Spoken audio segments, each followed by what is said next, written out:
Welcome to a homegrown family podcast where we grow the produce and the kids. Hey everybody, thank you for listening to this podcast, A Homegrown Family. Here we are, episode number 13. I'd like to thank you for joining us here today. And as I kind of mentioned at the wrap of the last episode, that my brother David here is joining me again here today to kind of finish our conversation on different pests that he's been seeing in his garden this season so far.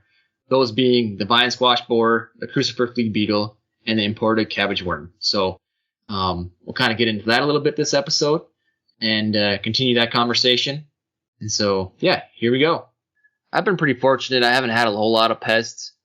My one zucchini's in my pot that I grew isn't doing very well. That's I think because it gets wet and dry, and just, I think it'll produce one zucchini, and that's about it. But otherwise, I've been pretty fortunate as far as diseases go. I haven't found any flea beetles on my cabbages or anything like that, and even like the moths and stuff that you always see flying around your cabbages. I think I've seen like one butterfly or one moth there, and then it's been about it. So I really haven't seen, and they eat a little bit, but I like one little moth. I'm not too worried about. I'll probably just stick to the leaves and not worry about boring into my cabbage head or my cauliflower head at all. So that's kind of where I'm at. But David's kind of been shooting some text messages over on some different insects he's been finding, and so yeah, maybe we'll kind of walk through a couple of these. So anyways, just remember, though, that David and I are not experts. I'm going to post a couple links to some fact sheets and things in the show notes to some of these pests. But we're going to kind of go through, like, David's been finding the vine squash borer, the crucifer flea beetle, and the imported cabbage worm, which is kind of just like a cabbage moth, I think is what's typically commonly called. So, yeah, let's check the show notes for some resources, but let's kind of talk a little bit about what we've been finding, David. Yeah, so I guess first I would mention that, University of Minnesota Extension has a great website if you're looking for ways to identify and also control some of these insects. So that'd easily be one to go and look at. One of the first things that I see in the spring is these flea beetles.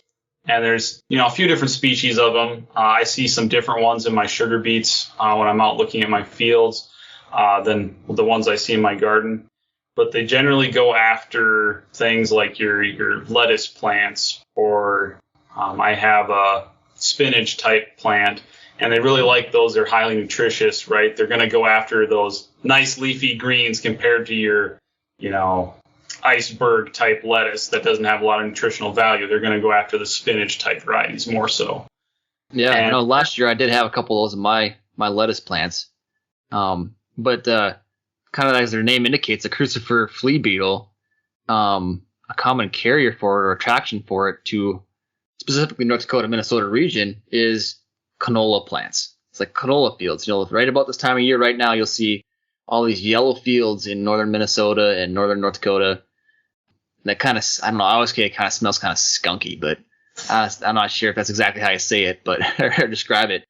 But you'll start smelling right about now. They're starting to flower, full flower. And these particular crops of canola are one of those brassica species or part of the crucifer plant family. And so, like plants, would be also at risk of attracting these flea beetles. So like your other crucifer plants would be like your cauliflowers, your cabbage, your kale, your bok choy, broccoli, Brussels sprouts, those types of things will also attract these flea beetles, especially if you're like, hey, my neighbor's planting canola.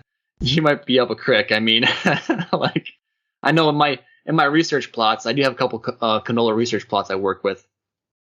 And I guess for those of you guys who haven't maybe listened to my intro or whatever, I work at over at NDSU, North Dakota State University, and I work primarily in wheat and small grains and in terms of controlling weeds and herbicide applications and stuff.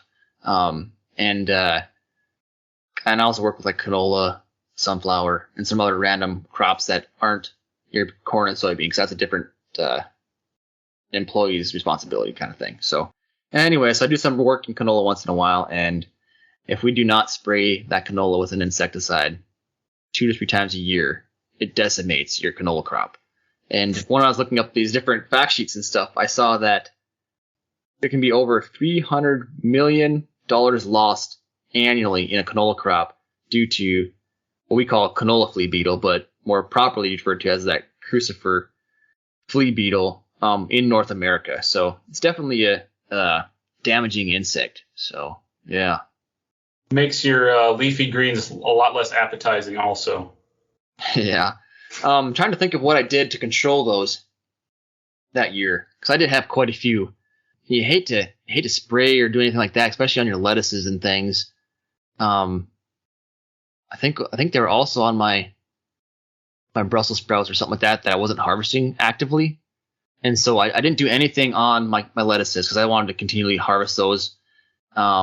And I was able to just go to your Ace Hardware, and I think I got some kind of insecticide and did put those on my Brussels sprouts and things that were also getting nibbled on a little bit to help mitigate that. So, and that had like a pre-harvest interval of several weeks, so you can just get, this is a spray bottle of active ingredient. I can't recall, but yeah, I think I did a similar thing a year ago where they were actually eating my turnips also. And I decided to sacrifice my turnips and spray them as they were eating my turnips and get rid of some of them that way. And, some of it is cosmetic.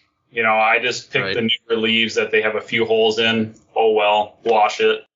You can also use a trap crop if they like something like bok choy. Like, okay, you guys can have that. I'm going to go eat this that you don't like as much.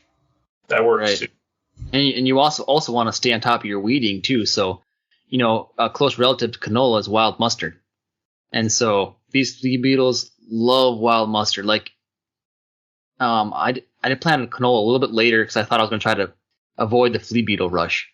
But I had such a good density, and not crop, but a weed patch of wild mustard that got eaten alive by the flea beetles. And then from there, they just wandered all over to my canola after they were done over there. So if you have a pretty weedy mess of wild mustard, that's also a pretty good host for the flea beetles. So, yeah, keep on top of those weeds.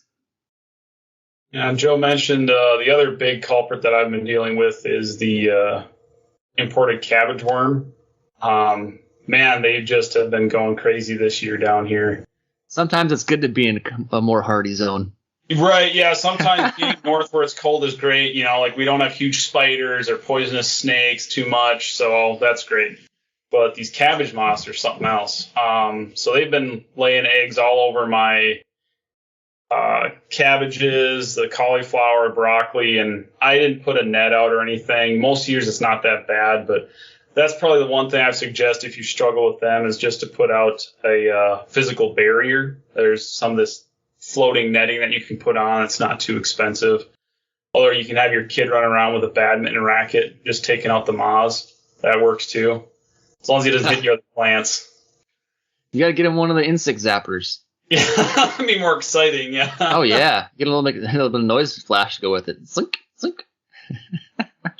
One thing I did notice that I found was interesting, actually, is that I have no cabbage moth damage on my red cabbage. Oh. Apparently, they do not prefer the red cabbage. Didn't lay any eggs on it. I've seen no nibbling whatsoever on that. So, might be another option. The only thing I noticed about red cabbage and green cabbage is that it seems like the red cabbage is always a little bit more stiff when it comes to harvest, or like when you're cooking it. Yeah, it's be cooked longer or something. Maybe. Yeah. But yeah, I mean that's one of the strategies you can use for a lot of different insects and pests, right? Is use something they don't like as much or is more tolerant of them being around. It's kind of similar thing to the squash vine borer that Joe mentioned earlier, in that there are some varieties that are tolerant to the squash vine borer. I guess just a quick on the squash vine borer, it's a moth, and that will lay eggs on the base of your squash or pumpkin plants, and that egg will hatch and bore into your stem of your squash and eat inside the stem and prevent the flow of water to the rest of the plant. So it's very damaging, and it basically wiped out my pumpkins maybe 3-4 years ago, the first time I've ever seen that insect. And so I didn't plant anything for several years because that's a strategy too, right? You gotta say, crop rotation is a big one. Rotation. Yep. Yeah, so crop rotation. I didn't plant anything that was susceptible to it for years, but neighbors do, right? So it sometimes doesn't work very well. Another strategy is using something like butternut squash because that is tolerant to the squash vine borer. And so that's something that I do is I just plant butternut squash. And then I go find pumpkin somewhere else. You can find pumpkin somewhere else, yeah. I did see that like cucumbers and melons and watermelons are also kind of tolerant. Not necessarily tolerant, but the borer doesn't go eat those for some reason or bore into not those. A preferred host, yeah. Not a preferred host. There you go. Yeah. So yeah, definitely crop rotation is a big one for that one and for the flea beetle, because oftentimes one of their stages in their life cycle, will overwinter in the soil there. So you don't want to plant your cabbages back to back, or your different Nebraska, your crucifer species back to back on top of each other, which I have been doing a little bit myself. But this next year I'll have to definitely rotate it around a little bit. So, and then also a big one too is that vine squash borer. You can, as soon as you see a plant that's got one, which I guess the first symptoms you kind of see is wilting, right? Since it's taking away that water, like David said. And so if you have a plant that's wilting, especially in the morning, before the heat of the day, sometimes during the heat of the day, you'll see a little bit of, wilting just because it's water stress, that, defense mechanism there. But, so in the morning, if it's wilting already, you might want to take a look at that stem and see if you see any holes. If you do, you can try to salvage it. I've read somewhere online that you can take a knife and kind of slit the stem a little bit, and until you find the spot where it's at and kind of cut it with a knife, and then it'll kind of heal itself up, But I don't know. At that point in time, I think you're just better off pulling it out right away and throwing it in your dumpster or lighting it on fire. Getting rid of that stage of the beetle or the borer there, and I think it must be the beetles that must overwinter then or something and hatch out. I don't know. You'll check it out. Check it out on the University of Minnesota's fact sheet that I'll be posting. It's kind of funny that Dave mentioned the University of Minnesota when that's actually the one I was going to post in the show notes. So, and then crucifer beetle is going to be from fact sheets from Montana State University. They have a lot of canola over there in that state as well. And then I do know I have a couple listeners from California. So I have the imported cabbage worm. They do a lot of brassica species out there in California. And so the University of California is who I have sourced in there for the fact sheet for that one. So trying to represent my listeners here, people. But yeah, so where are we at with that? So pulling out your vines that are infected, right? Your pumpkins or whatever. Pulling them out once you know that they're infected with the borer. I did hear that they only have one cycle. And so once they hatch, there'll only be one swarm of moths coming, right? And so once that one flush is done, it's done. Well, maybe David can when did you find your moth? So I saw those maybe 2 weeks ago. So you're talking, probably see them like late June, early July, I think is when they're going to be coming out. And that's what I was kind of reading too, is that the late June is kind of when they'll kind of come out. And so if you experience these and you're kind of like, I don't ever grow anything because I always have these borers and they always destroy my stuff, you can also set a trap for them, right? You can, I think they're attracted to the color yellow, which is oftentimes what these vine plants are. And so you could create a little cup out there with some yellow dye and add some dish soap and things like that to help trap them into the cup. You could set some traps up around your garden, that last week of June or even middle of June to make sure you catch them early. You can kind of watch for them. And then hopefully if they're not too infestive, like if they're not too numerous to where they're not going to all get trapped, and at least it'll reduce your infestation or the amount of boring that happens. So that's something that you can try to do as well. And then of course there are the insecticide options that you could spray on plants, as that time in which you'd expect to see them. But I don't think any small gardening operations really try to do much of that. So I know I try to limit my insecticide use as much as possible on the gardening foods I eat, mostly, for the health reasons, but also just for, you have kids and stuff that play in the garden and things that, my daughter was out there picking green beans with me today. I don't want her running around getting everything else, if I had sprayed something there or something like that. So yeah, something to think about, I guess. But so we talked about the vine squash borer, crucifer flea beetle, imported cabbage worm. Check out the show notes. And so hopefully you guys are looking at your garlic plants now and kind of thinking, oh wow, I should probably harvest these if you haven't already. Most likely that might be the case unless you plant them in a shady spot like me. you might wait till I might give it another 2 weeks and see what they'll look like. But yeah, I think that's a wrap for the day. So anyways, thanks everybody for listening, and then go ahead and check out my Instagram account. I kind of post pictures as I see them. Probably going to show a picture of David's vine squash borer moth that he found. If he's okay with me posting that onto my Instagram. Feel free. All right, sounds good. Then if you have any questions or have things that you want to talk about or suggestions that things I should talk about, shoot me an email at homegrownfam@gmail.com. We did have one listener respond to just general comments saying, good job and thank you for continuing to listen. I did get your comment. I'm not sure how to respond on the directory thing that you're on or platform or whatever, but they say I'm a millennial, but I still don't know how to work all this computer stuff. But I'm a bad millennial. I agree with you. We're terrible millennials for technology. Yeah, we don't represent very well if that's what we're going for. But shoot, where else are we going with that? So thank you for listening. And the question or the comment was, can we get more into depth about chickens? And so we talked a little bit briefly about how chickens were raised up on my mom's farm and how we grew up with some chickens.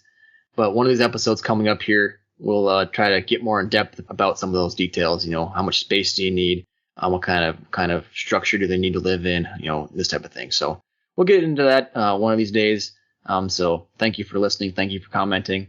Also, leave ratings, folks. Love to hear it. Love to see it. So thanks very much. Thanks again, David, for joining us here today. And everyone, have a great evening, morning, afternoon, whatever time you're listening to this. Thanks, everybody. Talk to you later.